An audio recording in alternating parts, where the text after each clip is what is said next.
So hello everyone, welcome back to my YouTube channel. काफ़ी दिनों के बाद ये वीडियो मैं शूट कर रहा हूँ। तो आज के इस वीडियो में बात करने वाले हैं 55 सवारा जो भी जूनियर स्टैंड TPSSC का पेपर हुआ है। और मुझे लगता है अच्छा स्कोर रहा होगा आप सभी लोगों का।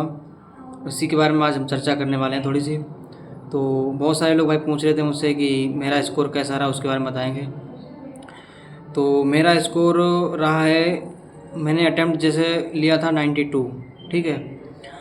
क्योंकि मुझे पता था पेपर थोड़ा सा हट के आएगा, पहले से ही पता था, क्योंकि पिछले जो पेपर मैंने एनालिसिस किए थे, जैसे कि VPO का पेपर हो गया और जो भी पिछले पेपर हुए हैं, तो मैंने सारे पेपर एनालिसिस किए थे। मुझे पता था पेपर तो हट के आएगा, जो हम पढ़ रहे हैं वो तो नहीं आने वाला, ठीक है। हाँ, जैसे कुछ ही चीज़ें जैसे रीजनिंग है, आप हिंदी है, इनको फंसा सकते हो पढ़ करके। बाकी तो कुछ ऐसा ही आएगा कि जो आप जल्दी से नहीं मिलेगा कहीं बुक्स में, ना तो किसी टीचर ने पढ़ाया होगा।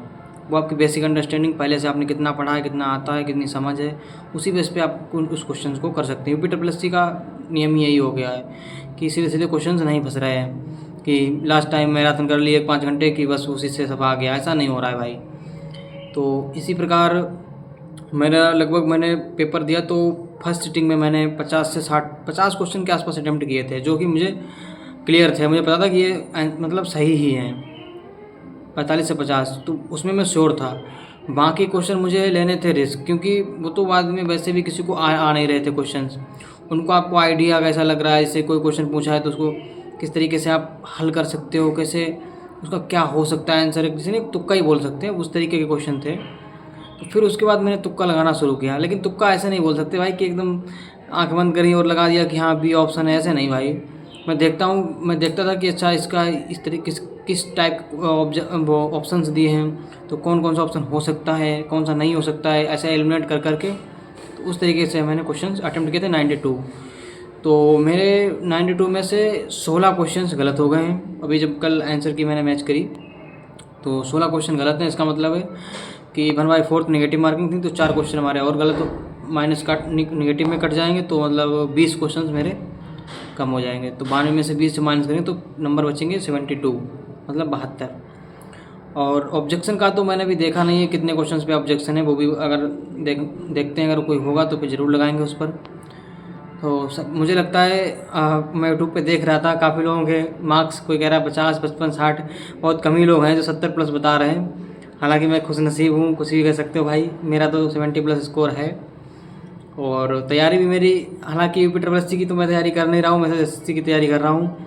लेकिन पिछले 1 महीने से लगभग मैंने इसकी प्रिपरेशन करना स्टार्ट किया था, और उसमें मुझे लगता है काफ़ी अच्छा स्कोर हो गया है मेरा। तो भाई जिन लोगों को भी मुझे लगता है 40 प्लस, ठीक है भाई, 40 प्लस जिन लोगों के मार्क्स बन रहे हैं 40 प्लस या 45 के आसपास, तो भाई वो सब टाइपिंग शुरू कर दो, क्योंकि जिससे ज़्यादा कट ऑफ जानी नहीं है। क्योंकि पेपर का लेवल जिस तरीके से आया था, हालांकि मेरे तो सही हो गए हैं काफ़ी हद तक, लेकिन और सबके तो बहुत कम लोग बता रहे हैं कि किसी 45, 50, 55, 50 के आसपास वाले ज़्यादा बच्चे हैं। और इसमें एक बात और भी है कि 1,39,000 बच्चों ने पेपर दिया था, तो लगभग 60-65 हज़ार बच्चे बुलाए भी जाएंगे टाइपिंग के लिए।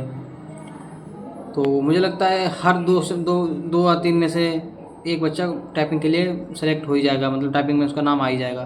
तो भाई ज़्यादा से ज़्यादा बच्चे बुलाए जाएंगे। और तो मुझे लगता है टाइपिंग की कट ऑफ 40 से 45 नंबर ही रहनी चाहिए। ज़्यादा जाएगी तो 50 तो जाएगी नहीं, वैसे 45 के आसपास रह सकती है। तो भाई जिसके भी 40 से 45 नंबर हैं वो सब टाइपिंग करना शुरू कर दो भाई, क्योंकि टाइपिंग में बच्चे बहुत फेल होते हैं। और मुझे भी टाइपिंग करनी है, हालांकि मुझे टाइपिंग आती नहीं है। अब नंबर तो आ गए हैं शायद अच्छे ही, फिलहाल देखते हैं क्या होता है। लेकिन टाइपिंग कितनी मैं सीख पाता हूँ कितनी नहीं, इस चीज़ को तो मुझे ही देखना पड़ेगा। और बाकी ठीक है, मिलते रहेंगे, time to time videos upload करते रहेंगे। और बहुत सारे लोग पूछ रहे थे कि आपने कहाँ से कौन से सब्जेक्ट पढ़े हैं, क्योंकि आगे भी जो एग्ज़ाम 3284 पोस्ट हैं शायद, उसमें मेरा शायद हो जाएगा, क्योंकि मेरा पेट 2023 में 95 परसेंटाइल है। तो बहुत सारे लोग पूछ रहे थे कि आपने कहाँ से पढ़ाई करी। तो भाई कंप्यूटर से मैंने पढ़ा था, वैभव नहीं, सचिन अरोड़ा सर हैं, वो पढ़ाते हैं, अरोड़ा एजुकेटर उनके चैनल का नाम है। वहाँ से आप बैच खरीद लो, नहीं तो आप भाई उनकी क्लासेस यूट्यूब पर भी पढ़ी हैं, वहाँ से पढ़ो कंप्यूटर, अच्छा फंसेगा, ठीक है। रीजनिंग कुछ नहीं है, रीजनिंग भाई मॉक टेस्ट लगाओ प्रीवियस ईयर, वही हो जाएगा। हिंदी आदित्य की पढ़ लो, आदित्य पब्लिकेशन, या फिर रोजगार विदंकित की आती है, उसमें भी उससे भी पढ़ सकते हो। हिंदी कहीं से भी पढ़ लो भाई, वही हिंदी है, ठीक है। और बाकी यूपीजी के मैंने पढ़ी थी यूथ कंपटीशन, यूथ की जो बुक आती है यूपीजी के की प्रीवियस ईयर और परीक्षावाणी। पहले मैंने थ्योरी पढ़ी परीक्षावाणी से, और उसके बाद मैंने 3 बार यूथ की 3 बार लगभग बुक रिवाइज कर ली थी। एक बार पढ़ के 2 बार और रिवाइज कर लिया था। तो मेरी यूथ की तो पूरी कंप्लीट थी यूपीजी के, जो भी प्रीवियस ईयर क्वेश्चन यूपीपीसीएस या यूपी या आरओ वगैरह वगैरह में जो भी क्वेश्चन पूछे गए वो सारे मेरे कंप्लीट थे। तो इसी तरीके से आप भी कर सकते हो भाई। और अगर और भी कोई बात है पूछना चाह रहे हो आप हमसे, उसे कमेंट बॉक्स में पूछ सकते हो। और ऐसे ही छोटे छोटे वीडियोज आपके बना के डालते रहेंगे और जुड़े रहेंगे आपसे। ठीक है भाई, मिलते हैं फिर नेक्स्ट वीडियो में। तब तक के लिए जय हिंद, वंदे मातरम।